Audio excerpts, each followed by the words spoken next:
नमस्कार किसान भाइयों, आपका स्वागत है आपके अपने चैनल लक्ष्मी फार्मिंग में। किसान भाइयों, आज हम आपके लिए एक और नई वीडियो लेकर आए हैं और आज की इस वीडियो में हम चर्चा करने वाले हैं कि धान की रोपाई के बाद कौन सी खाद डालें। किसान भाइयों, जैसा कि आप सभी जानते हैं कि अभी बहुत से अधिक मात्रा में किसान भाई धान की रोपाई कर रहे हैं और बहुत जगह अभी धान की रोपाई चल रही है और कुछ किसान भाई धान की रोपाई कर लिए हैं। आज की इस वीडियो में हम आपको जानकारी देने वाले हैं कि आपको धान की रोपाई के बाद कौन सी खाद कितनी कितनी मात्रा में अपने धान के खेत में डालना चाहिए और कितने दिन बाद डालना चाहिए। रोपाई के कितने दिन बाद आपको अपने धान के खेत में पहली खाद डालना चाहिए। किसान भाइयों, सबसे पहले तो मैं आपको एक बात यह बताना चाहता हूँ कि धान की रोपाई के 1 से 2 दिन 3 दिन के अंदर अंदर आपको कोई भी बहुत ज़्यादा महंगी खाद डालने की आवश्यकता नहीं है। जैसे कि NPK, पोटास या फिर सागरिका, तमाम जो भी खादें मार्केट में बिकती हैं, आपको इतनी महंगी खाद धान की रोपाई के 1, 2, 3 दिन 4 दिन के अंदर डालने की कोई आवश्यकता नहीं है। क्योंकि किसान भाइयों, जब हम अपनी धान की नर्सरी को उखाड़ते हैं तो वह जो पौधा होता है वह थोड़ा दिन के लिए मर जाता है। जब तक हम उसकी रोपाई नहीं करते हैं और उसमें अधिक मात्रा में जड़ें नहीं निकलती हैं, तब तक उस पौधे में जान नहीं आती है। तो आप चाहे कितनी भी खाद डाल दें, धान की रोपाई के 1-2 दिन के अंदर अंदर वह खाद किसी भी काम की नहीं है। जब तक आपके पौधे के अंदर जान नहीं आ जाएगी, उसके जड़ों का विकास नहीं हो जाएगा, तब तक वह जो पौधा है वह किसी भी प्रकार की खाद का इस्तेमाल नहीं कर पाएगा। इसलिए आपको धान की रोपाई के तुरंत बाद 24 घंटे या फिर 48 घंटे के अंदर अंदर कोई भी किसी प्रकार की बहुत ज़्यादा महंगी खाद डालने की आवश्यकता नहीं है। आज की इस वीडियो में हम आपको जानकारी देने वाले हैं कि आपको धान की रोपाई के 24 घंटे बाद अपने धान के खेत में कौन सी खाद डालनी चाहिए और कितनी मात्रा में डालनी चाहिए, जो आपकी धान की फसल में अधिक मात्रा में कल्लों की संख्या बढ़ाने में आपकी सहायता करे, साथ में धान के पौधों की जड़ों को विकास में सहायता करे और उसके अंदर हरापन बनाए रखे, उसके अंदर क्लोरोफिल की मात्रा को बढ़ाए।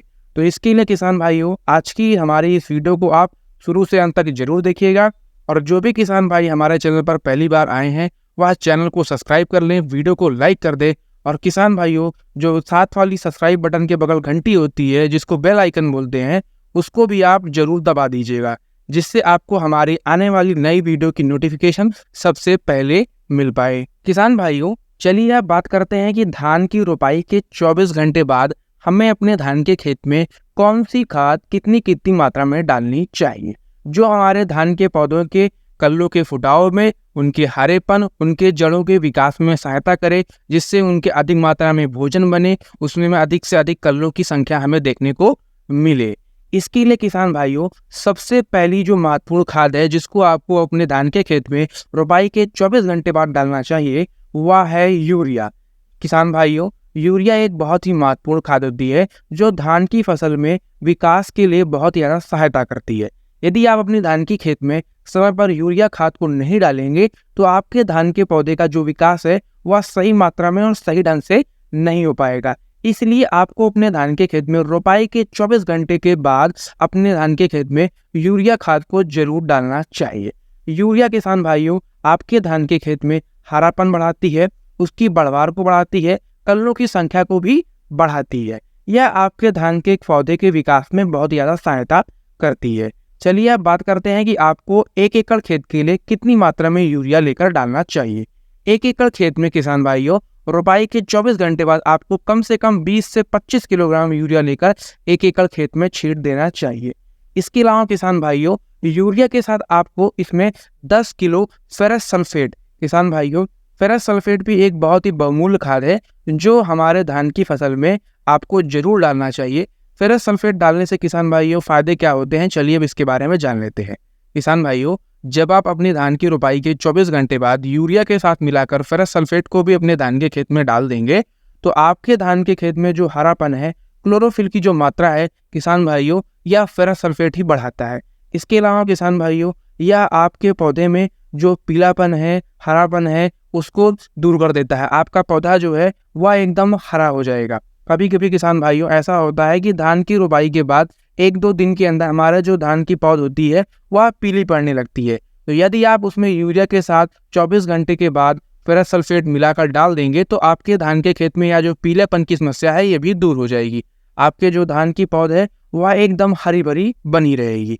इसके अलावा किसान भाइयों, हम आपको एक और दवा के बारे में जानकारी देने वाले हैं, जिसको यदि आप अपने धान के खेत में रोपाई के 24 घंटे बाद डाल देंगे तो आपके धान के खेत में खरपतवार भी नहीं उगेंगे। किसान भाइयों, उस दवा का नाम है पेट्लाक्लोर 50% EC।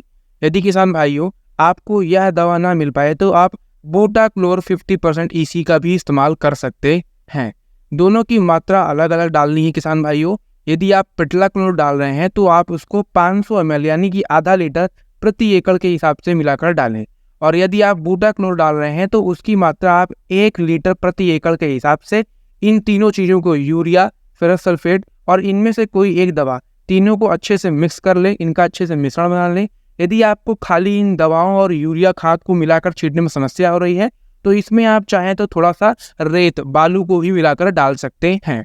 दोस्तों, यदि आप इन तीनों चीज़ों को अपने धान के खेत में रोपाई के बाद तुरंत डाल देंगे तो आपके धान के खेत में जो बढ़वार की समस्या आपको देखने को मिलती है शुरुआती दिनों में, आपको ऐसी समस्या देखने को नहीं मिलेगी। आपके धान के पौधे का विकास बहुत ही तेजी से होगा, उसमें अधिक से अधिक मात्रा में कल्लों का फुटाव होगा, हरापन बना रहेगा। इसके अलावा किसान भाइयों, धान के पौधों की जो जड़ें होती है उनका भी विकास काफ़ी गहराई तक जमीन में होगा, जिससे वह जमीन से अधिक मात्रा में पोषक तत्वों को अवशोषित कर पाएंगे। किसान भाइयों, इस खाद को छींटने के बाद आप अपने धान के खेत में 2 से 3-4 घंटे बाद उसमें पानी अच्छे से भर दें, और किसान भाइयों यह जो पानी आप भर रहे हैं वह कम से कम 2 से 3 दिन, 4 दिन तक आपके खेत में भरा रहना चाहिए।